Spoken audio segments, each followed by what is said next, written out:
Hello and everyone, ito nga pala ang isang Honda HR-V. And look, by God, nagugustuhan ko talaga yung body nitong HR-V na to. Well, basically, para siyang Honda City or Civic na hatchback and a crossover. What's really interesting about this, itong body na to for me, is itong door handles na to sa likod. Yan. Pero syempre, susunod ko to mamaya, right before natin sumakay dun sa sa pinakaharap.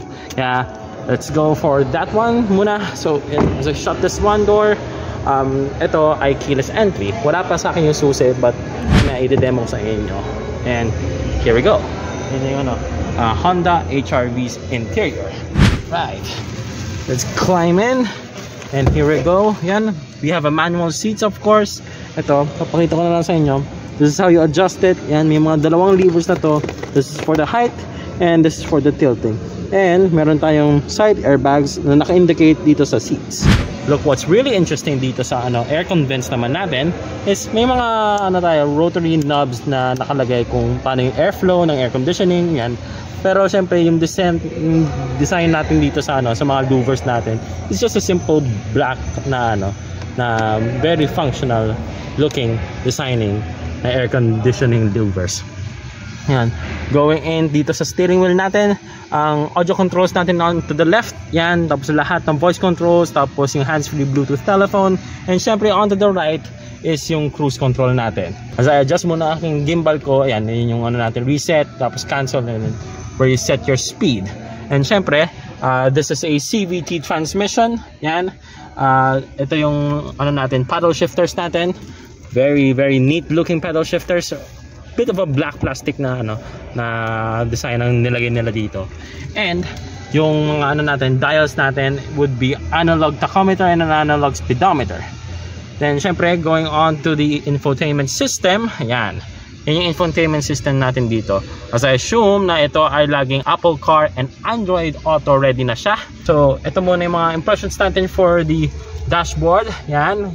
Completely black, no wood trims, nor wala nga masyadong black piano na trimmings run dito napapansin dito. It's completely matte black, and ayan, a bit of a matte silver finish chrome dito sa door handles. Syempre yung natin yung rotary knob na na pinipit ko kanina pa. Then ayan, a bit of a soft leather. Tingnan natin kung nakadamp tong. Yeah, it is nakadamp tong glove box. Yan, ito naman yung for the lights, LED lights also obviously, naka-on na siya since naka-door position. Yan, dyan siya natin lalagay. Tapos yung rear view mirror, and very neat. Very nice, and completely gray nga pala yung natin, yung fabric roof natin dito. Also yun yung light for the passenger seat right over there. And as I stretch my arms, and this is not leather perhaps. Yan, okay. It's not leather, but it's okay for me. It really seats comfortable. Speaking of which, dito naman tayo sa center console.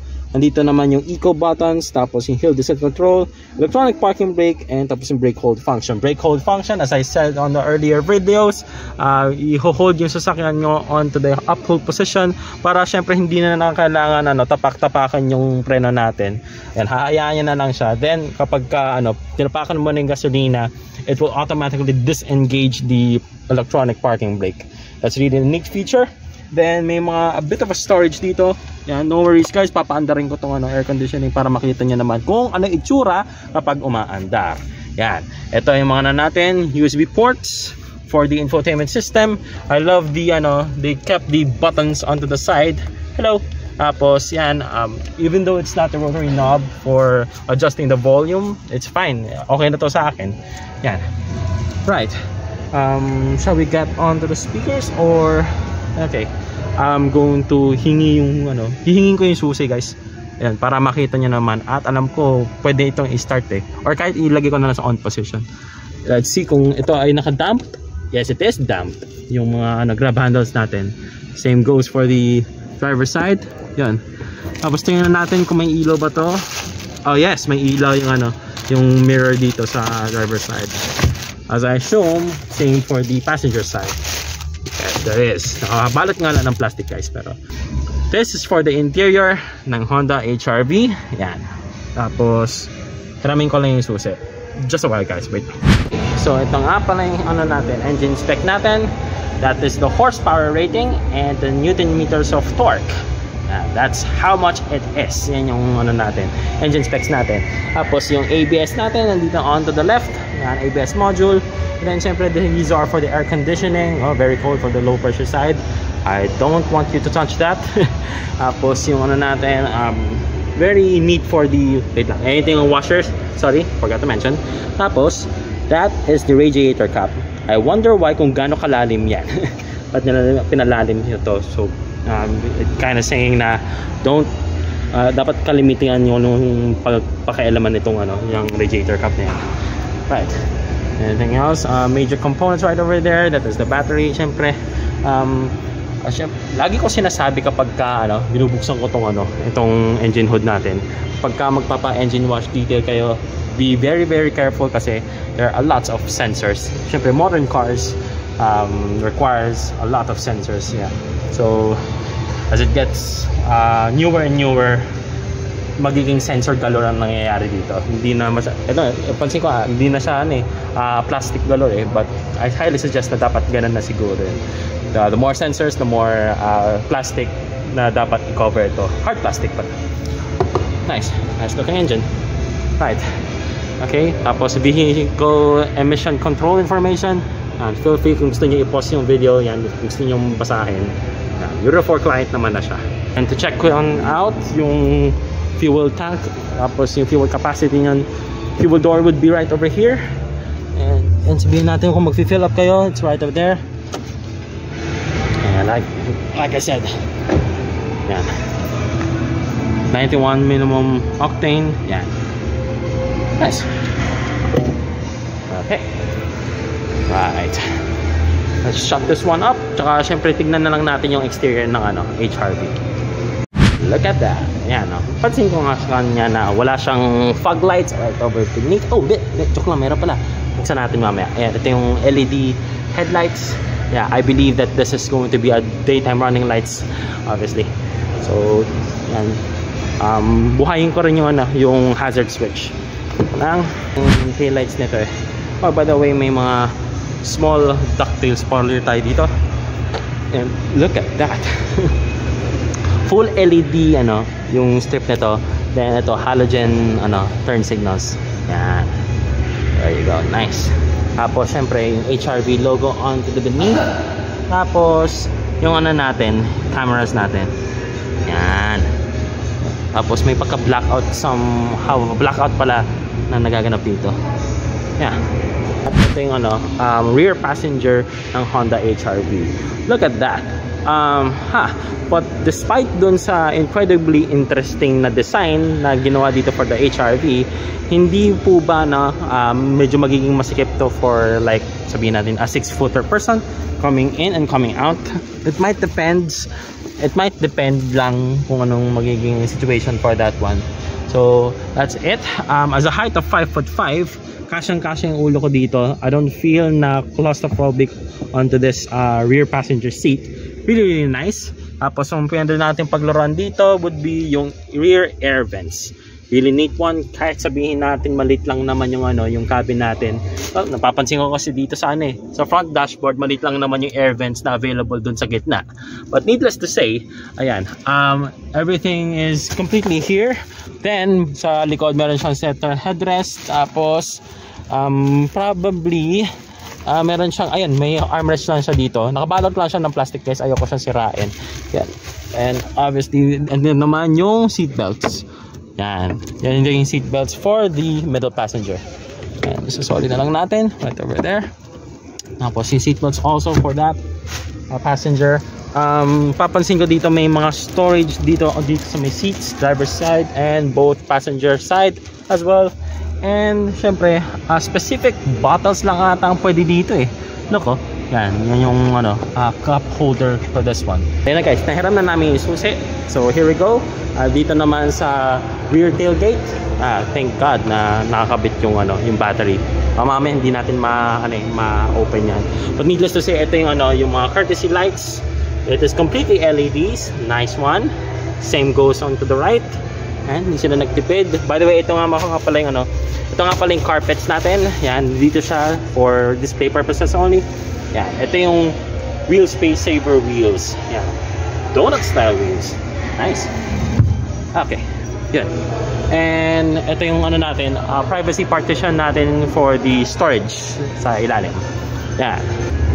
And yung bibigay ng susi, hi Ma'am Cheska, hello and welcome back. Ayan. Ito nga pala yung susi natin guys. And then demo ko sa inyo yung keyless entry. Yan, keyless entry lock. Yan. Then tapos yan, grab the handle, voila. Yan. So yan, I think hindi naman sila maninita dito. Right, let's turn on the vehicle. Yan. Tapos that's on. Okay, nice. Tapos yan, ito yung infotainment system natin. Let's click OK. Yan yung radio, ano nga natin, interface natin dito for the apps. Tapos yung Spotify. Yan, gagana lang naman siya syempre kapag nag-connect na kayo dito sa port na to. Yan, gagana lang siya dyan. This is the hazard. Yan. Okay. Similar yung ano yung instrument cluster ng tachometer tapos ng speedometer sa BRV. Okay. Right. Sino bang sisita sa atin? Okay. Right. Yan. Yan lang naman. Tapos meron tayong cold temperature. Tapos yung ano, I don't know what's with the letter I for that one. Comment down below. Yan. Tapos yung brake. Yan. That is the reverse camera. There's different kinds of reverse camera right over there. Tapos different kind of camera angles that you have. Tapos neutral, drive, sport. Obviously we can't use that. And tapos electronic parking brake. To deactivate, push that one. To reactivate, pull it back. Ayun lang naman. Tapos ayun, may seatbelt warning pa nga sila dito eh. Air conditioning, let's be quick. Ayan. Tapos yun yung different zones. Single zone nga pala siya guys So yan. But this is more than enough for me. Yan. AC off, AC on. And oh yeah, there's a neat feature for this one. I think, ayan it goes red and it goes blue. Ito nga pala yung wheels and tires. Wheels and tires. Okay. Nakabalot lang siya ng Goodyear rubber. Tapos meron siyang 215 by 60 R17. Tapos naka siya two-tone wheels spec na siya. Yep. Really nice on the design itself. 5 lug nut spec. Tapos yun yung Honda logo itself. I assume na ito ay isang disc brakes. Yun, disc brakes nga. Disc brakes because somehow nagiging standard na siya Yan yung natin, shocks natin dito. I forgot to mention. And then kasi yung wheel arches natin very minimal. I like this one. Very minimal naman siya. Hindi siya yung nagiging super OA na na kumakapal. But yeah, really nice onto this one. Syempre dito para maprotektahan lang naman natin yung paint. Yan. Tinuloy-tuloy na siya dito. Thank you very much kay Honda Fairview for providing and giving us the authorization para mag-film dito sa showroom nila. Napakalawak ng showroom nila and by God, it was a good reunion kay Ma'am Cheska Mercado. Yun. So, yun lang. And please, if ever kung gusto nyo ng test drive, please hit her number up. Tapos yun. Talagang i-accommodate talaga kayo nito. Alagaan ka nila nito. And by the way, kay Sir Ronald din, maraming salamat din yung kanyang manager for this dito sa dealership ng Honda Fairview. Like, comment, share, and subscribe guys. So ito na for being a OC purposes. Let's go. Lock na natin. Thank you very much.